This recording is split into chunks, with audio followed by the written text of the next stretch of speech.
Hello viewers, সর্বপ্রথম বলে রাখি যে মাইক্রোসফট এক্সেলকে একটা খাতার সাথে তুলনা করা চলে। একটা খাতায় যেমন অনেক পেজ রয়েছে, মাইক্রোসফট এক্সেলেও তেমন অনেক পেজ রয়েছে।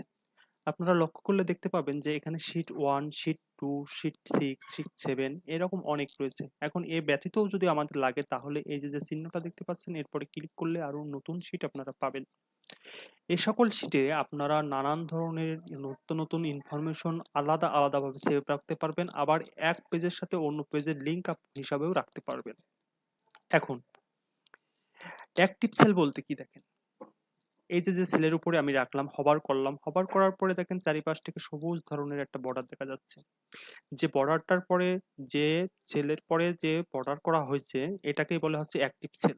এই সেলটার নাম হচ্ছে C6, আর যে জায়গায় C6 দেখাচ্ছে এই জায়গাটার নাম হচ্ছে নেম বক্স।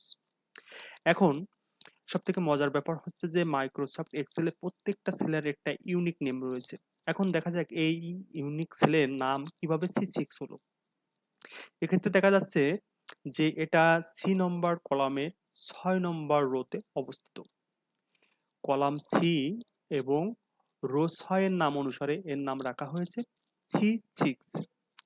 ওকে, তদ্রূপ ভাবে এখানে দেখেন এই কলামটার নাম হচ্ছে I10, অর্থাৎ ইনি হচ্ছে কলাম আই এর 10 নম্বর রোতে অবস্থিত।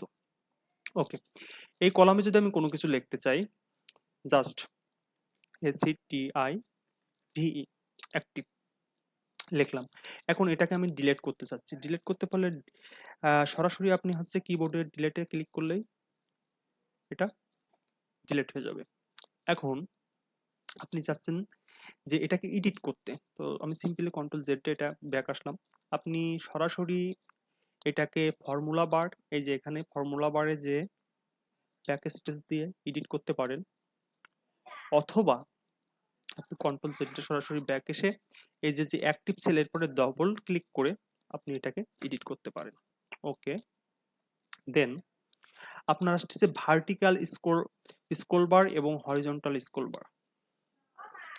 দেখেন এই যে আমাদের একটা তথ্য আছে এই পেজে। এখানে আমি এই যে লম্বালম্বি ভাবে যে স্ক্রল বার দিয়ে আমি এই যে করছি, এই যে পাশে সাদা, এটাকে বলে হচ্ছে ভার্টিক্যাল স্ক্রল বার।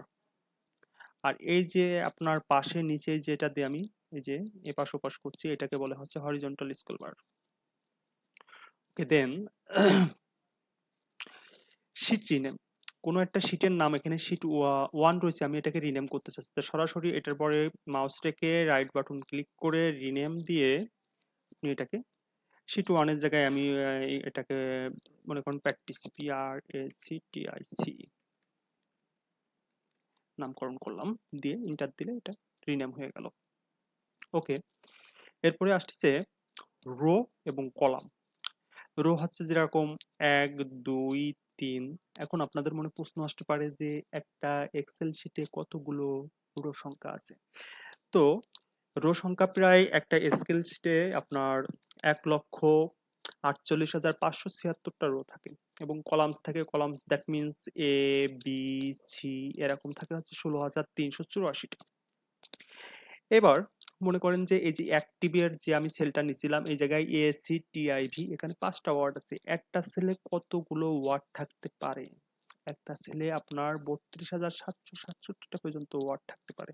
এখানে আমি সবকিছু লিখে রাখছি, এইগুলোর জন্য আপনারা রিনেম করতে আপনাদের সুবিধা হয়, রিমাইন্ডার করতে, আর হচ্ছে আপনারা এইগুলোর জন্য নোট করে নিতে পারেন। তো আজকের ভিডিওতে আমি এই পর্যন্তই রাখলাম, পরবর্তী ভিডিওতে নতুন কিছু নিয়ে আসছি আপনাদের জন্য।